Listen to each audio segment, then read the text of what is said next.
Hey there, herbal friends. Good to see you again. I'm Yarrow Willard. I'm a herbalist here on Vancouver Island. And today it's early spring and I'm picking one of the best plants there is in this part of the world. I know some of you think it's a noxious weed, but I really happen to like this one. Do you guys know what it is? It's horsetail. Oh yeah.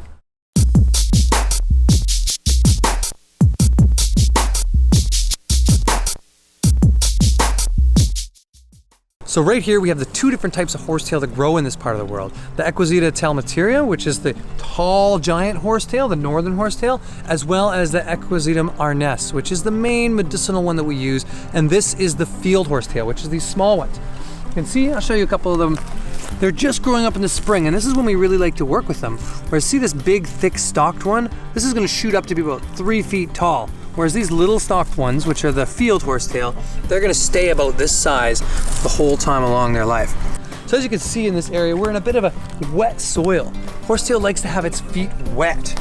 Likes to keep its feet nice and moist. We'll see it along stream beds, we'll see it along creekways, we'll see it where the soil is damp, these kind of damp low-lying areas.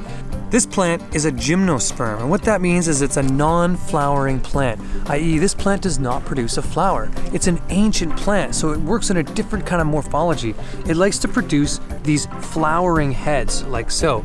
These produce spores that come up first thing in the spring, and they shoot out the spores, and that's how it self-seeds itself. So an entirely different plant. This is very unique in the plant world. This is not something we have very many of anymore in this part of the world. During the Carboniferous period, which was 500 million years ago to 200 million years ago, this was the predominant species. These used to grow up to be 30 meters tall, massive giant horsetail.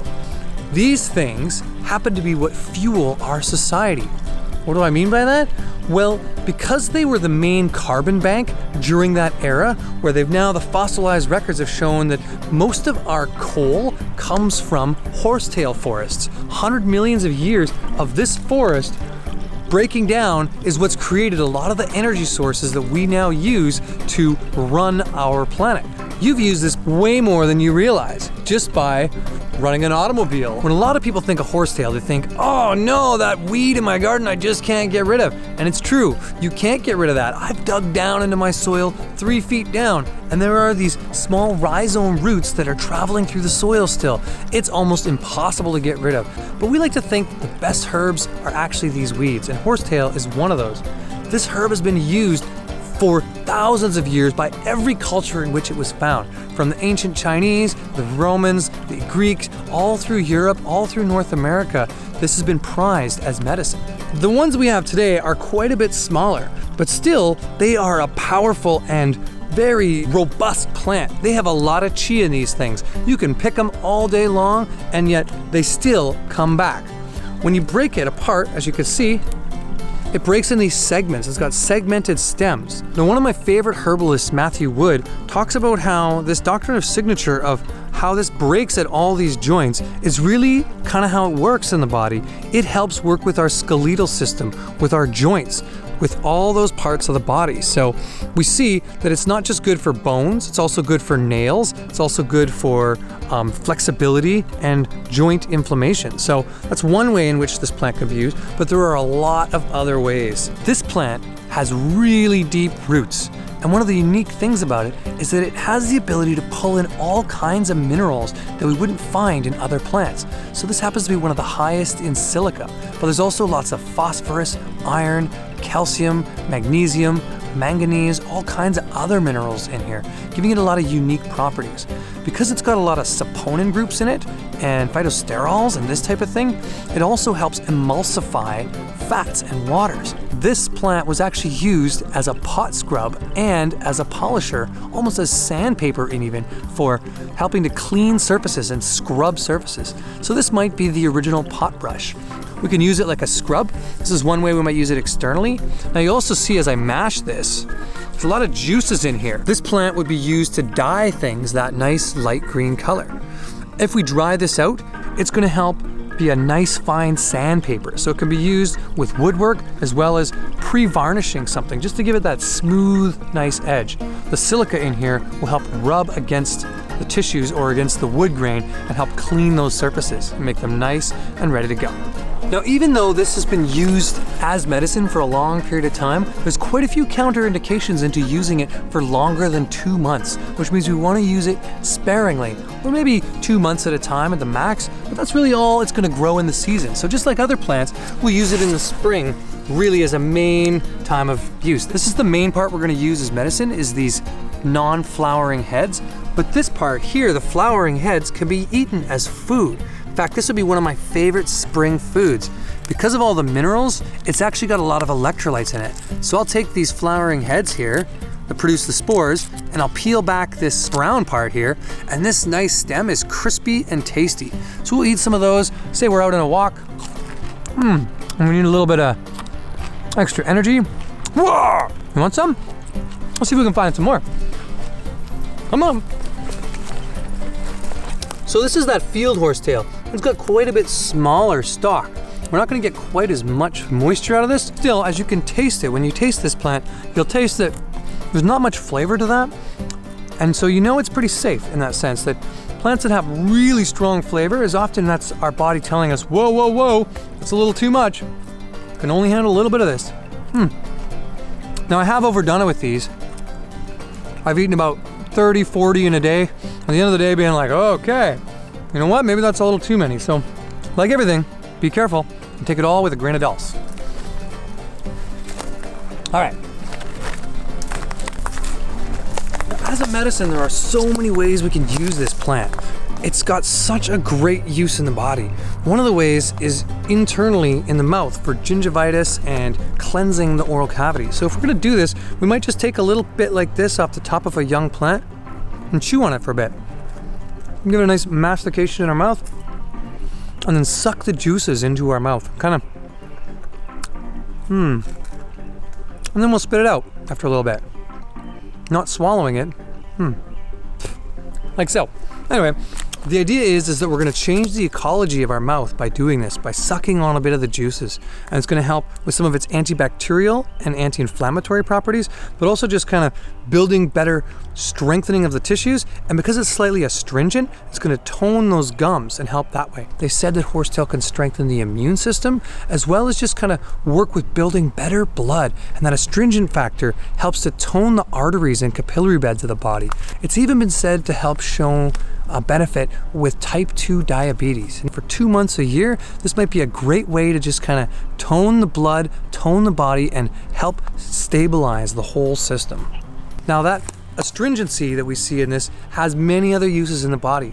So as a tea or a tincture or as a vinegar, we would use this internally. We might use that a few cups of tea a day to help strengthen the bone structure and to tighten the tissues. So it's going to make the body more toned and tighter by also giving us higher levels of minerals, but really just kind of strengthening the tissues that way, building back the skeletal system and strengthening the nail beds and the hair. These are some of the main ways it's been used. In fact, there's plenty of horsetail shampoos and horsetail blends that we'd use externally as hair rinses of this plant. And internally, we drink some of the tea to help us with better bone structure and to just kind of help the connective tissue in the body. One way this has been used is as a diuretic and as an astringent for the kidneys and that whole bladder area.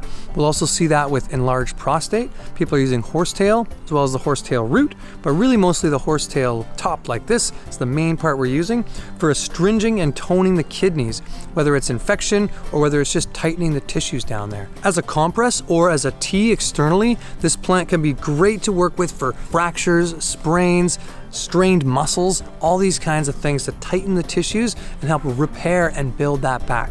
Now we're also going to use it to help clean up the nail beds. So we might put that externally. I got some gardening hands right now, but if we got these little white spots on our nail, horsetail has been shown to help kind of work with that.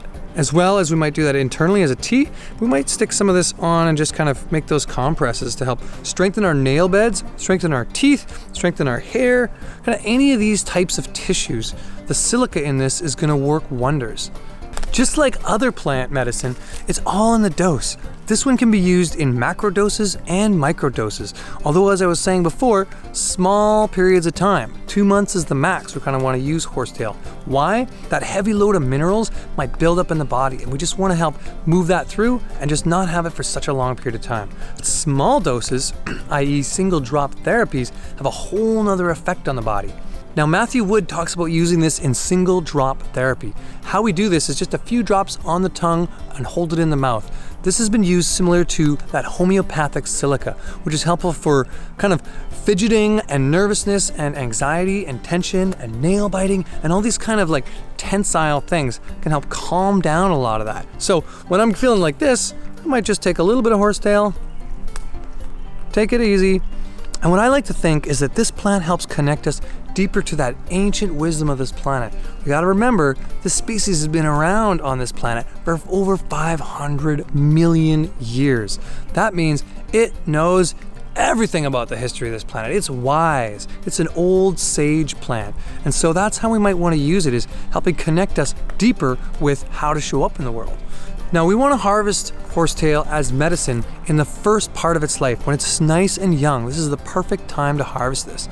Otherwise, those minerals become too much. So I'm going to just harvest a little bit of this, and then we're going to talk a little bit about how we process it. Horsetail's really easy to harvest. As you can see, with the way the stems work, you just have to pick it like so. You can use scissors, but really, it breaks off so easily that we're going to take that part. Now, the piece we might use as medicine is really this whole flowering head. So I'm just going to harvest a few of these. All I really need, just like any other medicine, is enough for the season, because this is an abundant plant and I can pick more next year. So I might pick about a pound or 2 of this to make my own tinctures, teas, and other herbal preparations for the year to come. It's important to make sure we're in a non-polluted area. This grows in nitrogenous rich soils. These are the fertile lowlands. They will pick up all kinds of toxins if we have them in that area. So with horsetail, because it pulls in all these minerals and it's such a strong root chi, we want to make sure we're in a really clean place picking it. Now, once you've harvested a bunch of horsetail, how are we going to use this? The easiest way is to dry it out on racks or find a nice way to get more air into it so we can use it for tea. Now, when we're making a tea, we're going to do, because it's got a lot of minerals in it, we might do what's called a cold infusion, where we heat the water and then let it sit overnight so that all the minerals come in, and then we reheat it the next day once we strained off the horsetail. Another way to work with this is to make a tincture. Making a tincture, we're going to do if it's fresh, we're going to do what's called a 1-to-2, where we got 1 part horsetail to 2 parts of our liquid menstruum, which is going to be about a 50% alcohol. This horsetail tincture is great to use in oils on the scalp and or externally. We can use small amounts internally. The other way that I really like to work with mineral-rich plants like this is to make a vinegar. Now, vinegars help pull out those minerals. So if we want to get a really potent mineral-rich substance out of the horsetail, we're going to mix it in with vinegar. And again, this is going to be a 1-to-2 or a 1-to-5, which means 1 part of the horsetail to 2 parts of the liquid vinegar.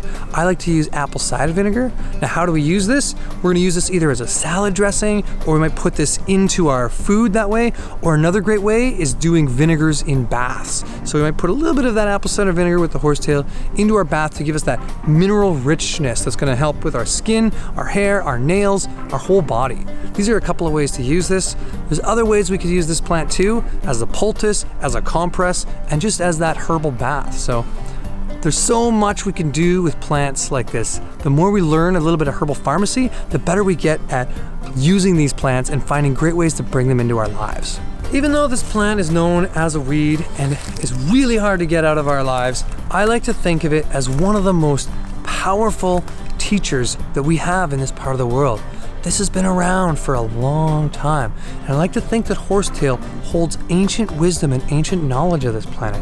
So some afterthoughts are that using and working with horsetail is going to teach us how to be better caretakers for this place we live in, how to communicate more with ourselves, our community, and with those around us. So get to know this plant, check it out, make tea, make tincture, make poultices, have horsetail baths, and just spend time with it, because it's well worth knowing as an ally. Thanks for joining us, and I hope you enjoyed horsetail as much as I do. So, ciao for now, my friends. We'll see you soon.